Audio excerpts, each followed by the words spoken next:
Hello everyone, welcome back. In this video, I'm going to show you how to delete Botim message for everyone in 2026. Now, in order to do it, first of all, you need to launch your Botim application on your phone. When you are inside, simply tap on the option of chats.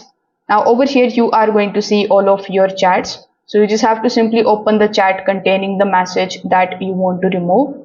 Now, when you are inside, you just have to simply make sure that you act quickly because some of the Botim versions limit how long the messages can be deleted for everyone. So when you are able to find the message, whether it is any message in the form of text, any photo, video or file that you want to delete, so you just have to simply press and hold it for some time until you see these types of options in front of you.